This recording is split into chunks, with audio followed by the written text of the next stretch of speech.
So I had a flight across the country first thing this morning, and now I'm settled in my hotel room, and I have, I guess, some additional thoughts about the election outcome. Well, just some additional thoughts.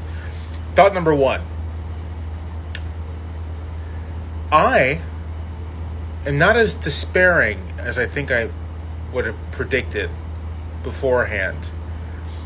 I think that's not because this isn't, as I said in my previous video, probably the worst outcome of all the possible ones. But because unlike in 2016, where you could chalk this up to a technicality of our Constitution, this was a choice by a majority of the voting public. This is something that they looked at and said that they wanted. And for whatever reason, for me, that doesn't bring despair, that brings clarity. Okay, I know what kind of country I live in. I know what kind of politics we're going to have. I know what kind of public this is. Now, do I think that everyone who voted for him believes they're going to get this radical right-wing agenda, which the people around them are salivating about, J.D. Vance is salivating about? I don't think so. I think the people who voted for him because they thought through some wave of a magic wand that he was going to reduce prices. I think 99% of this election outcome is explained by inflation.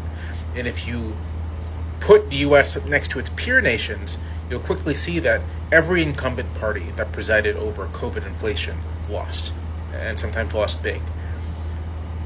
Given the scale of the uniform sweep, 5 points in Trump's direction, basically everywhere, I'm not sure that there's a different candidate or different campaign or different issue spectrum that would have made up the entire gap.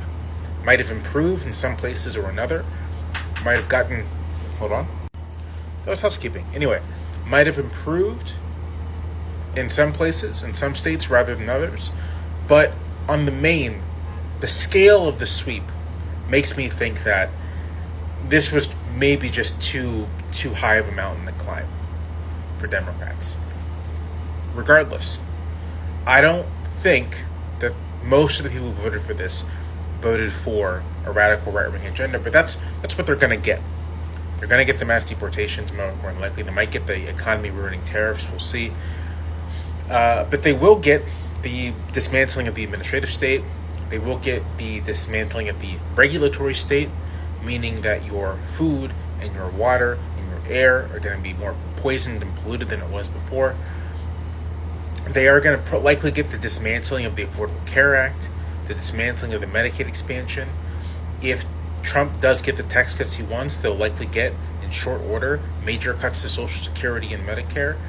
They'll get essentially a retrenchment from the status quo over the past 50 years.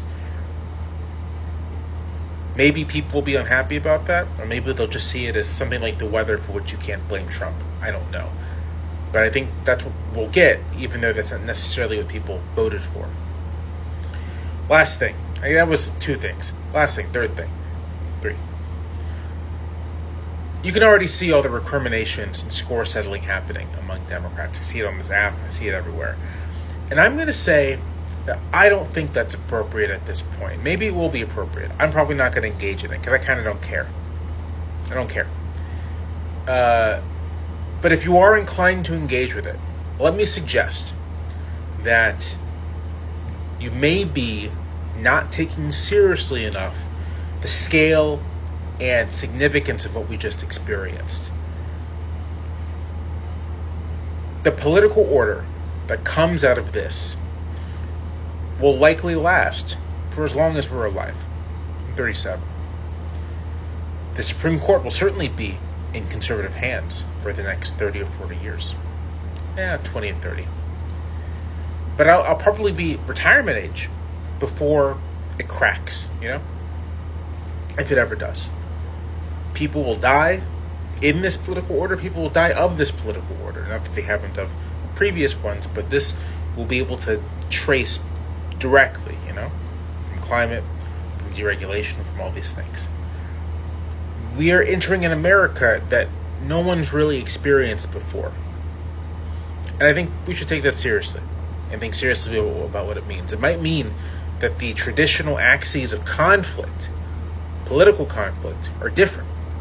That they're not the familiar left-right, although that's still there, or left-center, or whatever you want, however you put it, but that they're about more elemental things, like inclusion, like democratic participation, like whether we should have workable institutions.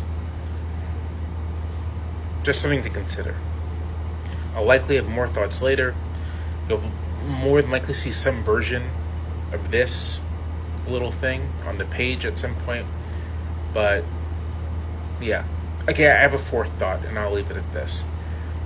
We're seeing that democracy is fragile, but it's also important to remember that authoritarianism is fragile, that it is not a strong system, that it is quite a weak system. And so if there's a glimmer of, I wouldn't say hope, but possibility, it may lie in the contradictions that will emerge in what's coming. Because every order, has its own contradictions. The contradiction of the previous one may have produced an unraveling. The contradiction of this one opens up possibility.